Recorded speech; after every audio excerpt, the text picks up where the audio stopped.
The NBA season is a few months away, but there are still tons of sports for you to get in the game and make your next bet with Sports Interaction. Bet before the game or live and play on all of your favorite teams' matchups. Head to sportsinteraction.com/SDPN or download the app to get started. 19 plus, please play responsibly. Welcome to SDPN's off-season mini-series, The Leap, where I sit down with media members from across the NBA to discuss some of the up-and-coming players in the league that could take that next step in their careers. We discuss 6 players across 6 different teams, all with different styles and positions, in hopes of understanding what makes their development unique. Today, I want to investigate the game of Pelicans wing Trey Murphy III, who impressed last season as a scorer and shooter, showing off more of an ability to create off of the bounce and attack the basket. Through his 3 years in the league, Trey has shown Pelicans fans that he is #more than a shooter. But how much more can he be? Does he have the potential to become a star in this league? And could he become next year's most improved player? And if so, what's required for him to take that next leap?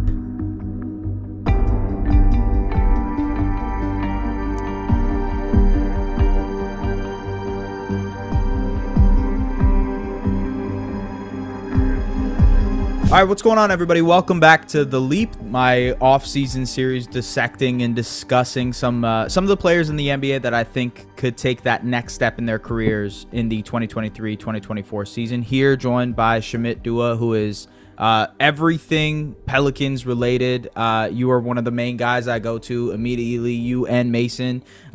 It's great to be able to discuss Pelicans basketball with you, but also great to be able to talk one of my favorite players in the league, which is Trey Murphy III. He's entering year 3 now. He had a bit of a scoring leap last year. He was almost a 50-40-90 guy, which was pretty impressive. But yeah, no, he already took a bit of a leap last season. And I'm sort of wondering at the beginning of this podcast if you can sort of contextualize what he improved on from year 2 to year 3, just for the viewers. Yeah, absolutely. First of all, apologies for the noise in the background, but Trey took a huge leap forward from year 1 to year 2 in pretty much every area of the game. I think one of the reasons he didn't really get on the court to start the year in year 1 was perhaps not being up to speed defensively when it comes to the NBA, just not understanding the schemes, not understanding the requirements. And I think over time he's gained Willie Green's trust, and by the end of his second year, he had progressed to where he was playing the most minutes on the team, and just kind of shows the faith that he's gained from the staff on that end. And offensively, I was sweeping improvements across the board, just from just getting more efficient on a higher usage, gaining more usage as the year went on, being able to showcase some stuff where he illustrates he's not just a shooter. When you close out to him hard, he can drive hard, he can dunk on people. He was one of the most efficient players in transition in the entire league, and just a supremely efficient player in general that as the season went on, I think they realized, hey, perhaps we need to get this guy more shots, and it pays huge results to their offense. You mentioned the athleticism, which is something that maybe the casual observer might not notice, but it pops if you watch enough Pelicans games. Just his ability to attack a closeout, get downhill, be able to finish at the rim, finish at the basket, but also be able to, like, the shooting side of things is already at an elite level. It's probably going to become more elite as he just gets better as a movement guy, as a guy who can come down like double drags, etc., to kind of open space up for himself. But I mean, 40% on over 6 attempts from 3. He was 40% on catch and shoot attempts, nearly 40% on pull-ups, although it was on really, really low volume. I'm wondering, do you think the pull-up game is something that eventually you see being added to his repertoire? So in talking with Trey over the course of the season, and him just going on record in various different public interviews, he stated repeatedly that's going to be a major focus of his, to work on the off the dribble game, work on the pull up game, and not just from 3, but also from the mid range area. I think he was very clearly a 2-level scorer. All of his shots were either at the rim or from 3, and he didn't have a ton of attempts from the mid range area, which is honestly what you want from a high-level role player. But if he is to make that next leap into being a true secondary option, or even a true third option, someone who can absorb possessions when the I guess the gameplay breaks down, someone who can just innovate and create. That mid-range area is going to be a necessary step. It's going to be a necessary degree of variability that makes him less predictable and tougher to guard. So it's a continued focus for him this offseason. And I don't know, if he's going to be able to just transform over the course of one summer. But I do think to your question, over the long term, that is something he's going to be able to add to his game. I just like to bet on people who are naturally good shooters. Yeah, I agree with you. And I think just like looking at his form, looking at his jumper, it seems like it's something that's translatable off the bounce as well. Like the handle has to get tighter, and I think that's a progression that inevitably has to come with him, but that's something you can work on throughout the seasons. I'm wondering, and this is maybe more of a general question about prospects and development. I know you focus not only on the Pelicans, but developmentally, draft-wise, you have a focus on that as well. I wonder how to approach developing a guy like Trey when you know there is a Zion, when there is a BI, and you have to sort of center your offense, center your team around those guys, and also have the opportunity for a guy like Trey to expand his game offensively and even be more involved defensively. Yeah, I think it's super interesting because normally what you have for talented high first round picks, and even Trey was drafted 17, so it's a little bit of a different situation. But normally, those players spend a good deal of time on not so great teams that can afford to let them eat as many possessions as they want, let them fail over and over and over again. And, the Pelicans haven't been the greatest team since he's gotten in, but, they made the playoffs once, made the play in the second year and had a winning season. So their aspirations have at least been at least of a team that's trying to win stuff. And, the first year he really had to earn his keep, really had to, hey, your Garrett Temple's going to get minutes before you do, right. Much to the chagrin of Pelicans fans. And most of that was on the defensive side. But when it comes to offensive development, the priority in the initial sense has been, you are here to fill a role at this moment. But I think the way you develop that is you slowly expand that role. And I think that is what they've been doing, right? So it's been 2 years. And if you look at Trey's usage compared to, I guess, like the first month of the first season and then the last month of this last season, it's night and day. And that's just from like, hey, he used to be a guy that stood still in the corner. Like that is what his job was, to space out. And now he's being involved in ball screens as a screen setter, or setting back screens, or being used as a decoy. And now he's had the freedom to grab and grow if he gets a rebound, or had the freedom to, like, hey, you can put the ball on the floor, but not just the freedom, the confidence as well. So you're beginning to see some of those creation flashes. And I think some of it you're seeing also from a passing perspective. Like, he's not really a high assist guy. His assist percentage isn't high by any means, but you can see he can read the floor as he's getting downhill, and defenses are rotating over to stop him from dunking on everything. He makes the correct read. He's able to make those pocket passes to the big. So those things are very excited to see. And I think with regards to Zion and BI, first of all, there's always going to be opportunity. Those guys are always hurt. So there's always going to be opportunity for guys to absorb usage. But second of all, I think, to answer your question, you just got to continue to layer in those type of possessions. So, like, first year, strictly spot up. Second year, we're getting him on the move, maybe getting him off some ball screens and stuff. Third year, you're increasing that. So maybe he's running 2 or 3 pick and rolls a game now, right? Or maybe he's being used as a big man in those pick and rolls more often now. I think that's an underutilized, or at least an area that has a lot of potential that I'd like to see him being used in. He's 6'9", almost 6'10". Obviously, he's got great length and can jump out the gym.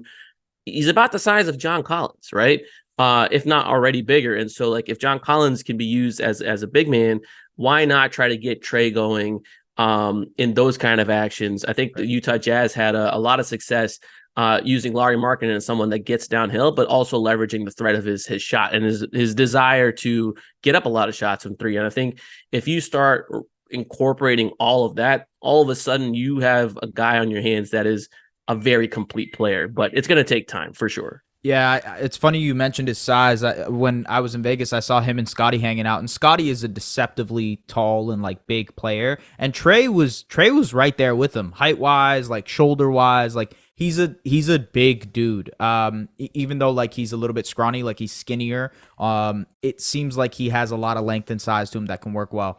Wanted to throw some numbers out at you, because I think this is interesting to what you were saying about roll man. He's a 1.32 points per possession as a pick and roll ball handler, 1.15 as a pick and roll man. You mentioned the transition game, but I thought some of this other stuff was interesting as well. 1.17 points per dribble handoff. It just seems like whenever you're putting him either as the screener or as a guy who's initiating some kind of action with a secondary player, you're getting points off of it. And I wonder if that's just because of his gravity as a shooter, as a scorer, or is it his development as a playmaker, as a guy who can make reads in the open floor? What do you think you attribute that to most? I think it's both, to be honest. One, he's been efficient at every single level he's played at. And, Yeah. coming out of UVA, he was not just a 50-40-90 guy and the only 50-40-90 guy in college. He was a 60-40-90 guy, which is completely absurd, right?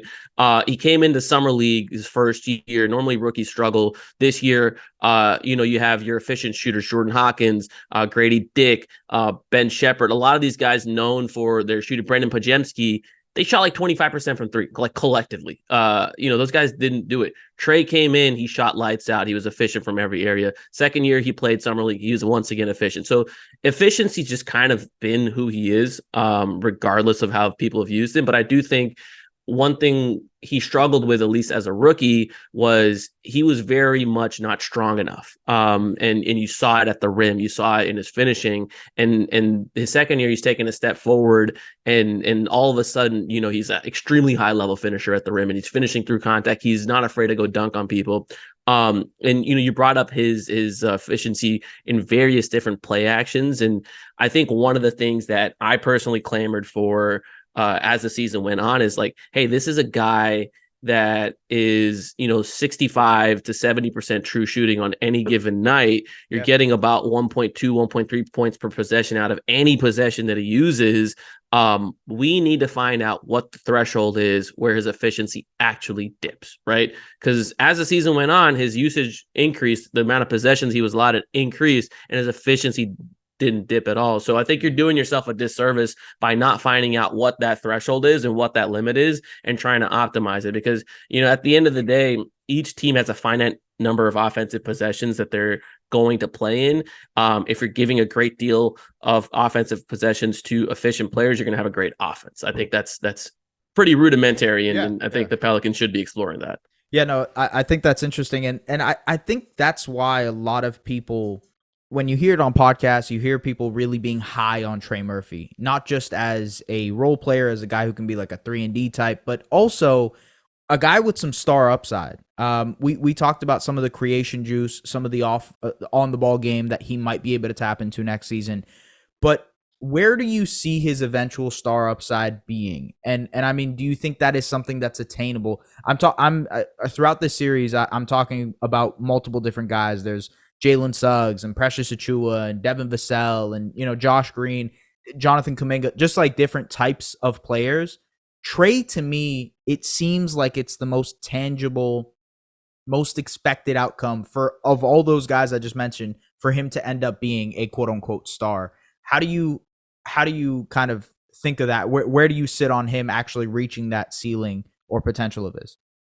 No, yeah, I think it's a great question. I think he has a couple of different pathways. I think pathway number one, which is probably the most likely and the easiest, is he is probably a star in everything but like the name, right? So he's a star impact player. He's a star, efficient player, kind of similar to, like, I would say Klay Thompson, right? So like Klay Thompson, man, that's so funny you said that. That's literally the person I was thinking. right? Okay, So like Klay Thompson in his peak, he's not counted to run a million pick and rolls. He's not counted to play make. He's not counted to even rebound, to be honest. But he is counted to defend some of the best opposing players on the other team, and he is counted to make a bunch of shots. Mm-hmm. I think there is a pathway for Trey to continue to get better at those things that he's already good at and become a version of that is a high level impact player on any team, but particularly one that has championship aspirations and can lift the games of the stars around him, right? It's kind of like an amplifier and someone that has like a multiplying effect, especially if the partnership with Zion continues, and Zion stays on the court. Zion has an unreal gravity towards the rim. It just makes sense for those two to be paired together, in every which way. And I think defenses are going to have a tough time defending that duo, specifically if Brandon Ingram's still involved and some of the other Pelicans pieces. But that duo specifically, that they're going to find very challenging to defend. So that's pathway number one, right? Pathway number two is that they do explore more like creation with him. So like, I think, can he become a Jaylen Brown type of guy, right? Jaylen Brown doesn't have the most advanced handle, not the most advanced playmaker, but undoubtedly one of the league's, best offensive players. He is undoubtedly a top 30, top 40 player. And that's probably underselling him, right? He's been the second best player on multiple conference finals teams, 5 conference finals in the last 7 years, one finals appearance that, just got the richest contract in NBA history. Can Trey Murphy trend in that direction and become that? I see no reason, why that level of progression can't exist as well. And I think the third area is, can he actually become more versatile off ball? I think one thing is Trey has shown is that he is willing and to play off ball, and doesn't necessarily need the touches and the dribbles to do his thing. Obviously, I think every player would love to run their own team and jack up as many shots as they want, or be the second option with the complete green light. But I think Trey specifically, again, kind of going back to like the Lauri Markkanen comp. Lauri Markkanen just had his first All-Star appearance, right? Not a guy that's on the ball a ton.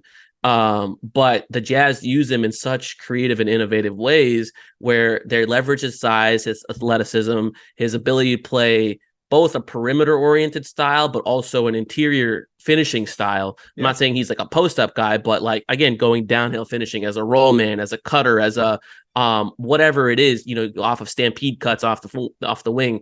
Can the Pelicans get that going for Trey? And I think they're going to need a little bit of offensive innovation, some variety in their coaching staff, which I hope the hiring of James Borrego accomplishes. But I think those are the three like star pathways for Trey. And I think the first one's probably the most likely, but I don't think the other two are out of the picture. No, and I think a lot of people are high on him for that exact reason. It's just it seems like there's a guarantee for him to be able to take that next step in his career. I wanted to ask you, what does that next step look like? What is a leap for Trey Murphy look like next season? Yeah, good question. I think for Trey next season, first of all, in my opinion, they just gotta rip the Band-Aid off, make him a full-time starter. I think there is a discussion whether it's more balanced to start CJ and Herb Jones next to Zion and Brandon Ingram, or find a way to bench one of those guys and start Trey. But I think they just need to rip the Band-Aid off. They need to start Trey first of all.